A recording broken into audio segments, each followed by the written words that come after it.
the team. What does it mean to you to captain Ireland? It's obviously a huge honour, yeah, it's very cool. Opportunity. Very proud moment for me and my family to captain my country this week, so probably still hasn't sunk in, but I'm really excited for the weekend.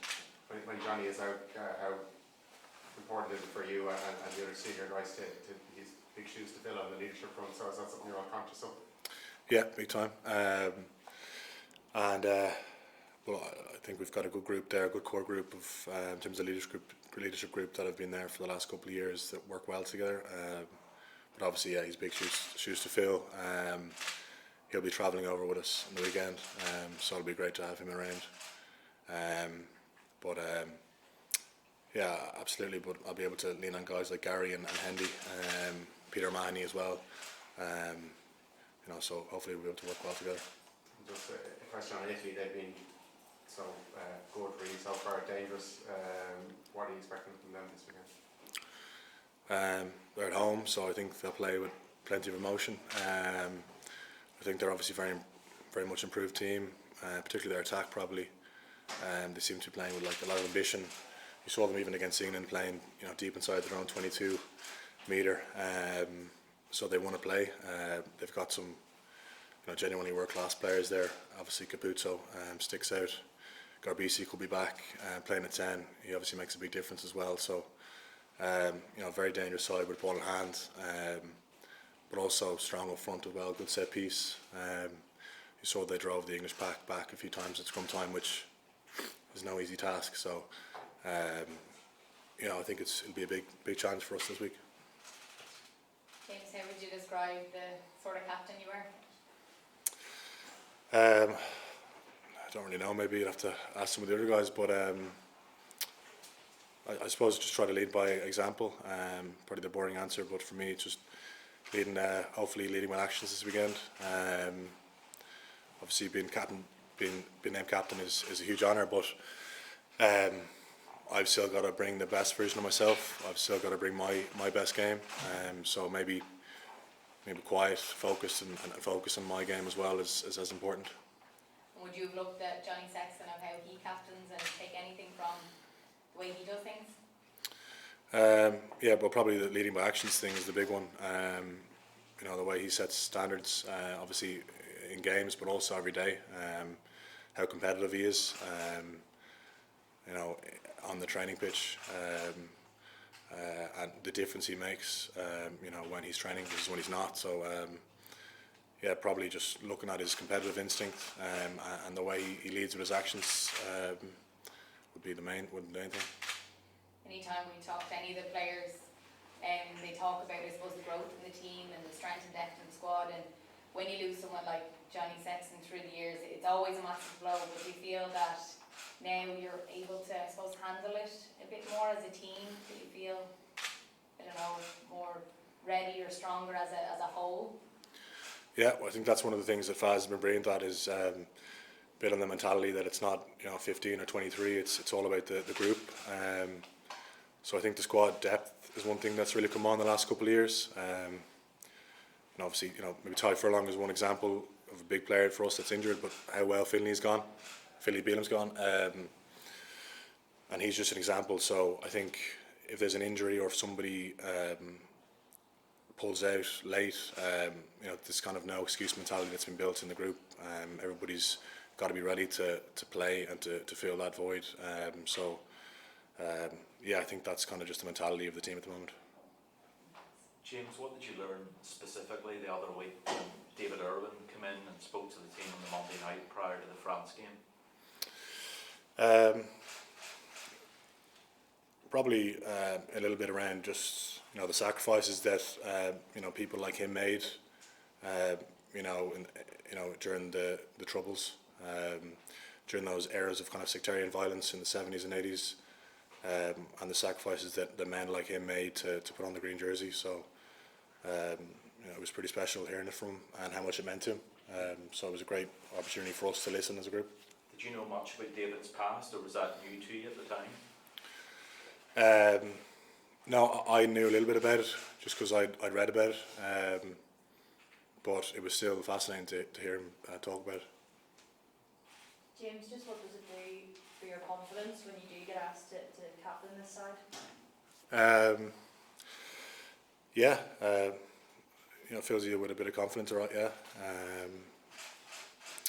But as I said, there's still an onus on me to bring my best game this weekend.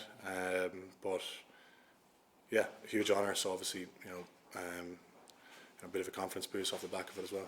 What do you feel you can take from your previous stints as captain?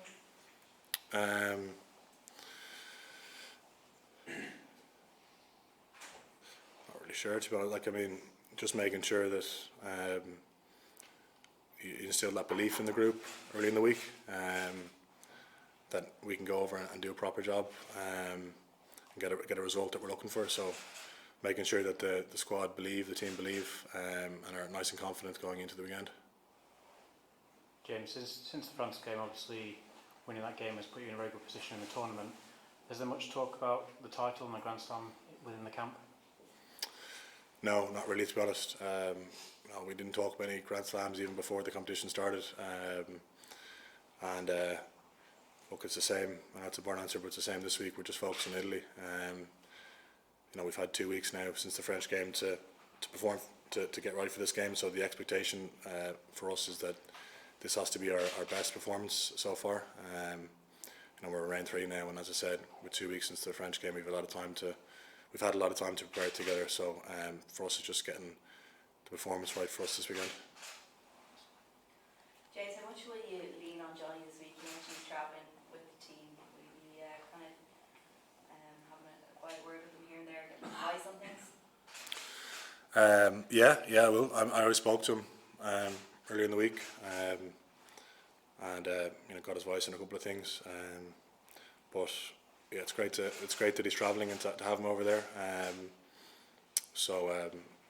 Yeah, I'm sure we'll catch up before the game.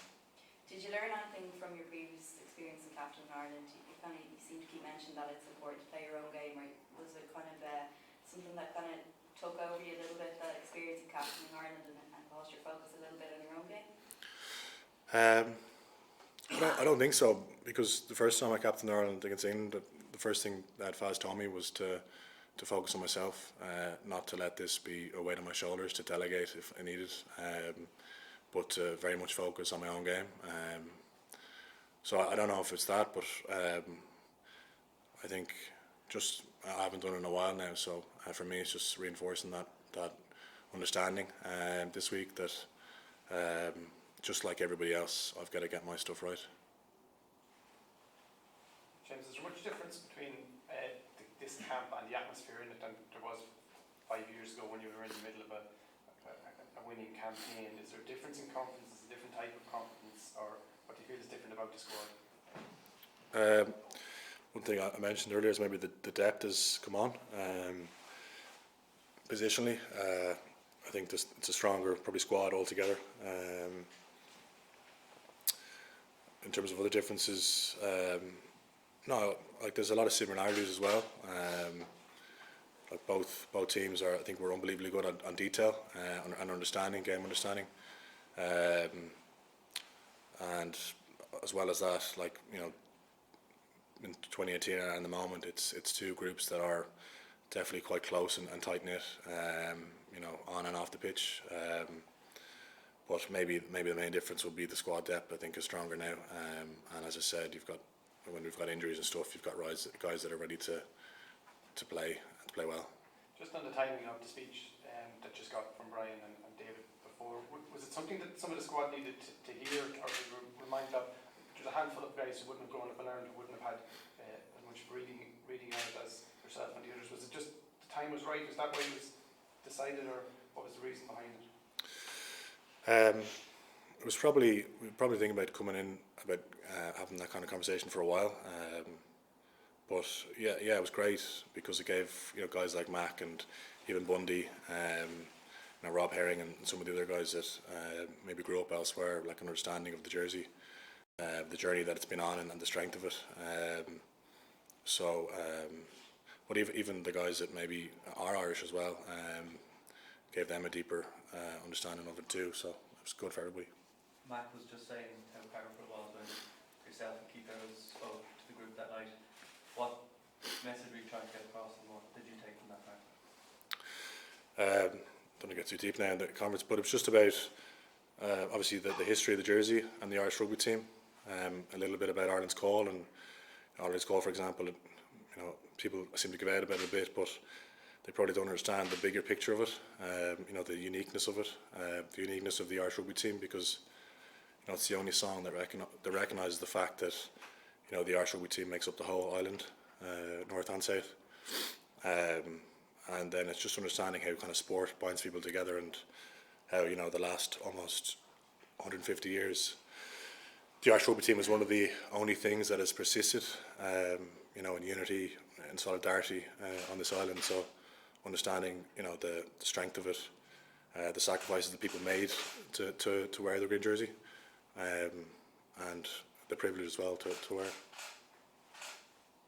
Okay guys, we'll switch into the embargo written word section.